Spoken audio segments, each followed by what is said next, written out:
Welcome to People. I'm Shirley Lin. I'm here with Richard Chang, who is the country manager of Costco Taiwan in Neihu. And he has been the country manager for 18 years, ever since the time when he just arrived in Taiwan. And he was the first person to start the company here. And then now it's close to what, 3,600 employees island-wide. Well, let's meet Richard. Hi, Richard. Shirley, it's good to see you again. Yes, good to see you again. I can't believe it's been 2 years. 2 years since our last I know. encounter, so it's That's good to be back. We have 3,600 employees on the island here. Since our last interview, we've opened up a depot, which is a distribution center.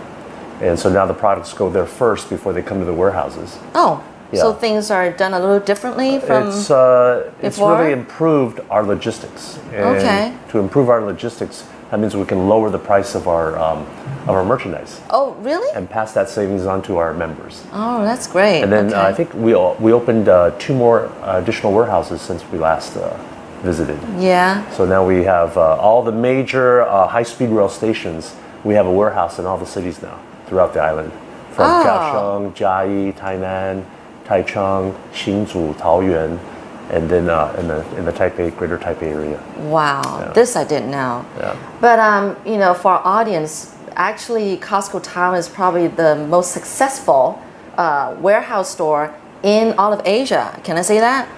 The world?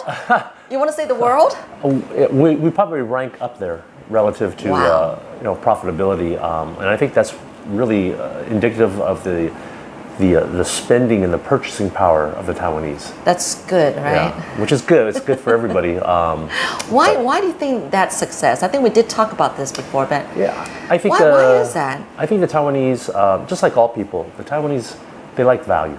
If they can get good quality merchandise at the lowest possible price, they will embrace that. All right. And I think another issue we have, or advantage we have, is we have a lot of imported products from the U.S. or from regional. And the Taiwanese love the imported products, whether it's Korean or Japanese food or American U.S. brands. They love that. So I think that's one advantage we have when we compare that to our competition. Wow, that is great. Now, I know that you started off as a basketball player before. People know you in Taiwan as Zhang Shihan, the basketball player. Now, actually, people are really admire the way you went from sports and you were up there in sports, and then how you kind of like moved yourself into the business world. And that's been a very smooth and successful transition. I mean, how did you do it? And were there any fears, any worries that you had to overcome? I'm sure there were.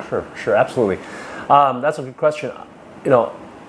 Growing up in the States and playing basketball, it was clear to me that unlike for instance, Shirley Lin, I knew that I could not make a living playing sports. Well, how did you know? I could just feel it. I could just feel that basketball was very good for me because I learned a lot of qualities of life through sports. I think we talked about last time, sports is really a microcosm of society in general.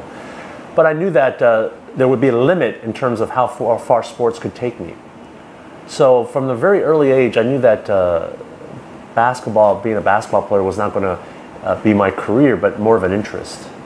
So I did have some plans, and I did have some goals that I set early, even as an athlete, which I think helped me transition over from being an athlete into life after athletics.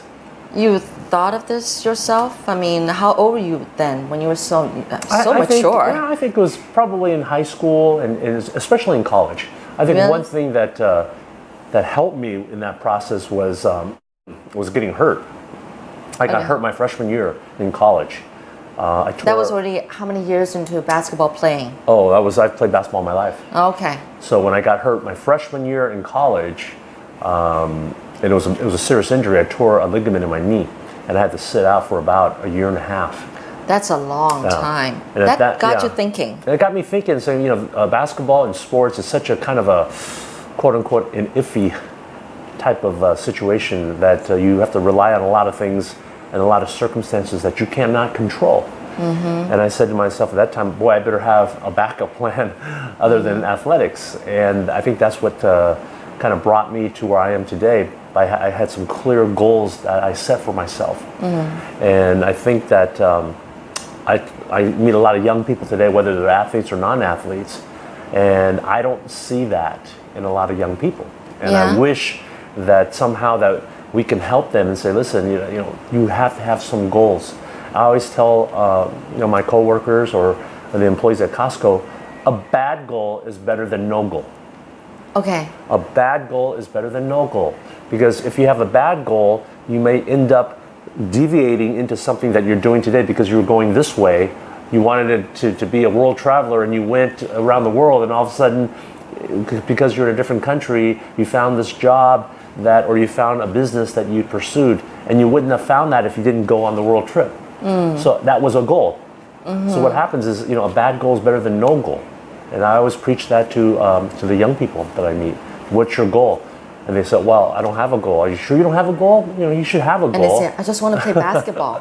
Well, they say that's a goal. That is a goal. That is a goal. But that's something that maybe... It's not for everyone. It's not for everybody, and it's very uncertain. There's a lot of uncertainty to that.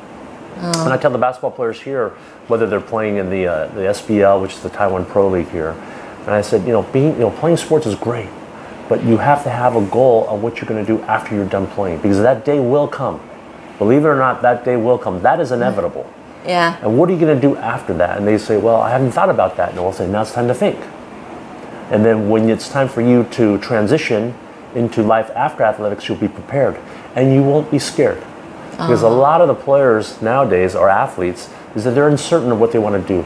So then they keep on playing, and they're delaying that inevitable day of when they were going to retire.